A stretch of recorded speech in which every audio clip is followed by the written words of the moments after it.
Muito bom dia, boa tarde, boa noite, boa madrugada.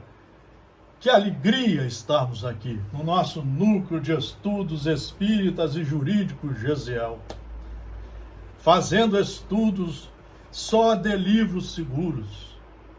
Aqui não fazemos palestras sensacionalistas, mentirosas, não. Só de livros seguros. Eu fui professor com muita honra durante quase 40 anos. E o professor de verdade, aquele professor de verdade, ele é o primeiro a estudar os livros da matéria dele. Geralmente ele estuda durante 30 anos seguidos seus livros. E depois, em cada aula, ele tira de livros seguros o material didático para os seus alunos. Praticamente dele não vem nada a não ser o esforço de estudar e de ser um tradutor competente das matérias a serem estudadas, conhecidas, apreendidas e praticadas. Nós estamos falando qual o tipo mais perfeito que Deus tem oferecido ao homem para lhe servir de guia e de modelo. E os espíritos responderam: Jesus Cristo. E agora eu vou ler um pedaço aqui da pergunta 627, que diz assim: a nossa missão, a missão dos espíritas, porque espírita é estudar e seguir as leis, não é fazer milagre, não.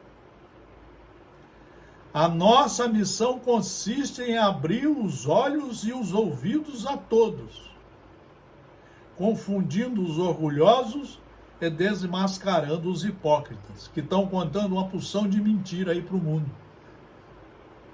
Tem político misturando religião com política e contando uma porção de mentiras. E tem religiões que estão totalmente enganadas. Qual o seu papel na sociedade? Os que vestem a capa da virtude e da religião, a fim de ocultar suas torpezas. O ensino dos espíritos tem que ser claro e sem equívocos, para que ninguém possa pretextar ignorância e para que todos o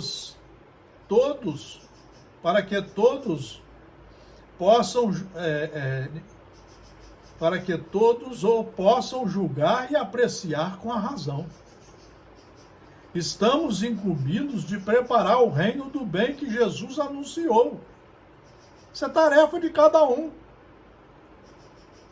Daí a necessidade de que a ninguém seja possível interpretar a lei de Deus ao sabor de suas paixões, como a maioria das casas religiosas estão fazendo, vão aproveitando.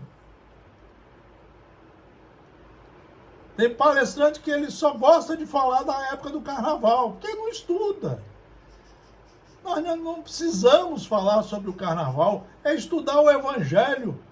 Quem sabe o evangelho vai saber se comportar em qualquer lugar, seja na guerra, na paz, seja no lazer, seja no carnaval. Vai saber se comportar.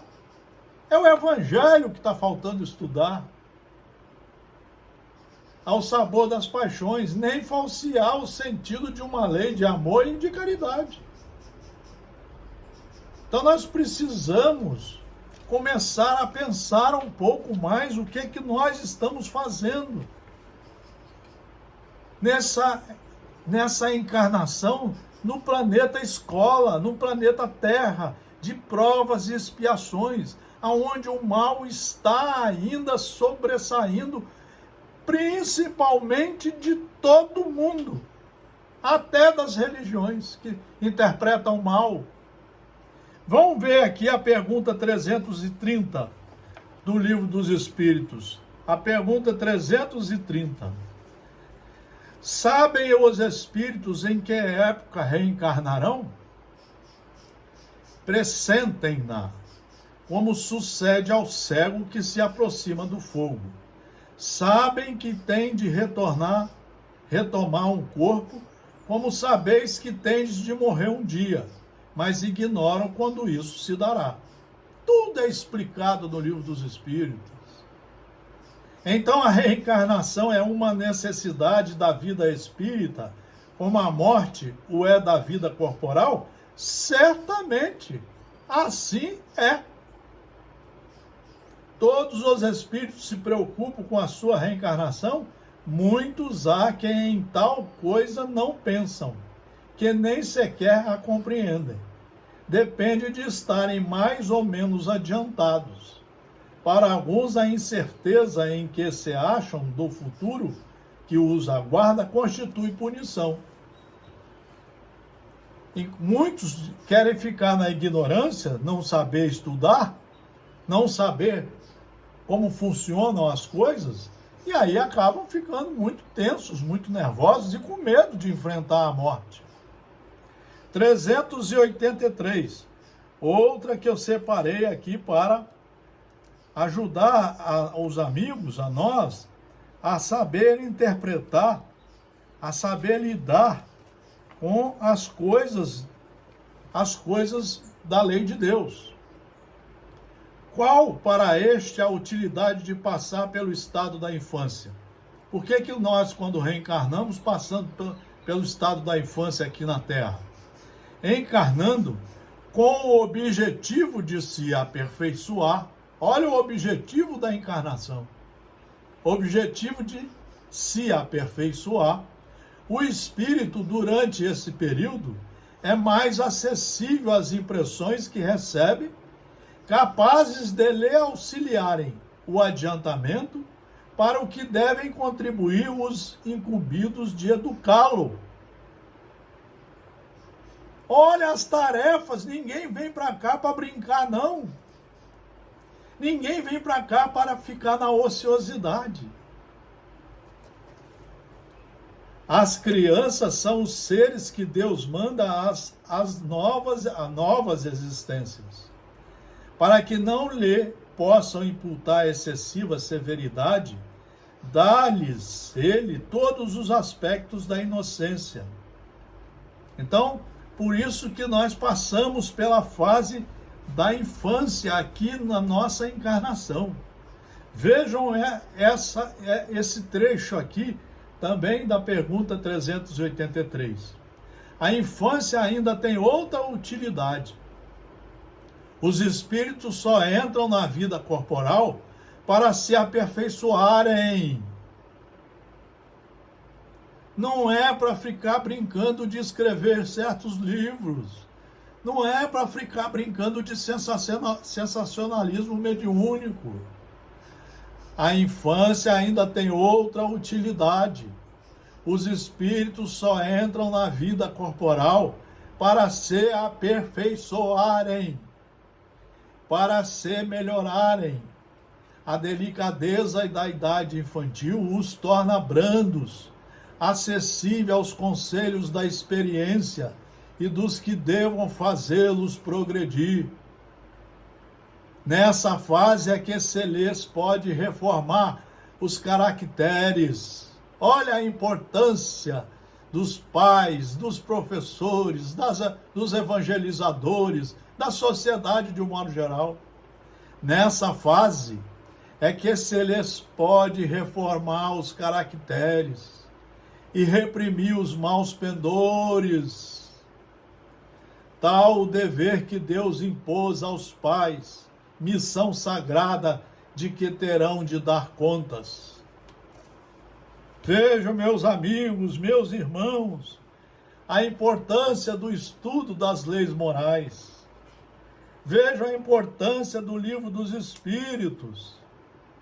É um livro, é uma enciclopédia, mas você só vai saber o que tem se você estudar de 1 a 4 horas todo dia, na sequência correta. Tem páginas aqui que você tem que ler 10 vezes para entender melhor. Vejam a pergunta 132. Qual o objetivo da encarnação dos espíritos? Deus lhes impõe a encarnação com o fim de fazê-los chegar à perfeição. Claro que eu não estou lendo tudo, mas é aqui que está explicando o porquê que muitos vêm numa situação difícil, às vezes fisicamente, organicamente, moralmente, financeiramente. Muitos vêm na fealdade, outros na boniteza, muitos reencarnam em países difíceis, outros reencarnam em países bem mais adiantados.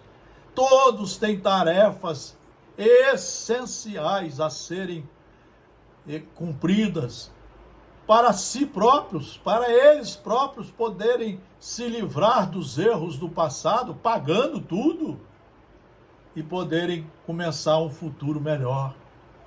Vejam vocês, meus amigos, meus irmãos, quanta coisa que nós temos que estudar, quanta coisa. Vejam o que diz Allan Kardec, ainda no livro A Justiça Divina, na questão 79. O amor universal favorece o levantamento da escola, mas se te negas a aprender, que é o que está acontecendo hoje nas religiões, mas se te negas a aprender, ninguém te pode arrancar as trevas da ignorância. A divina presciência estabelece regras e meios para a higiene, mas se desertas do cuidado para contigo, albergarás no próprio corpo largo pasto à imundície. Se você não tomar o seu banho, cuidar de você, você vai ficar sujo. A mesma coisa no lado espiritual. A infinita bondade inspira a elaboração do remédio que te alivie ou cure as doenças nessa ou naquela circunstância difícil. Mas se recusas o medicamento, continuará sofrendo desequilíbrio.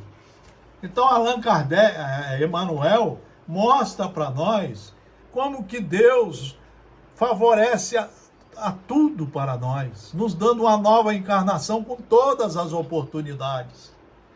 Deus dá a semente, mas pede o serviço para que o pão apareça. Espalha ensinamentos, ninguém quer estudar.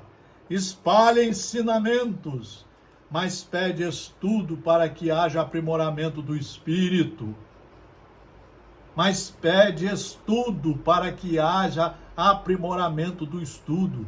A única forma de estudar é lendo livros seguros, é se matriculando na escola do Evangelho, lendo os livros na sequência correta, estudando-os de 1 a 4 horas todo dia durante 30 anos, de 20 a 30 anos.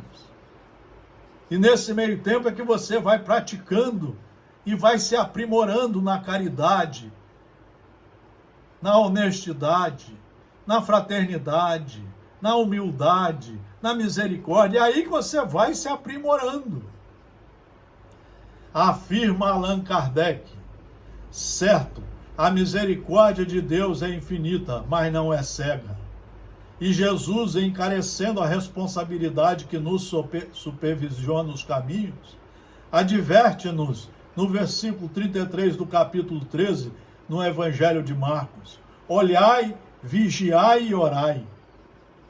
Observamos que o apelo à prudência não inclui simplesmente o vigiai e o orai, e sim começa com ampla objetividade pelo imperativo categórico: olhai, estudai, busque os livros seguros, faça a escola do Evangelho. Muito obrigado, que alegria estudar! Como é bom saber a verdade dos livros!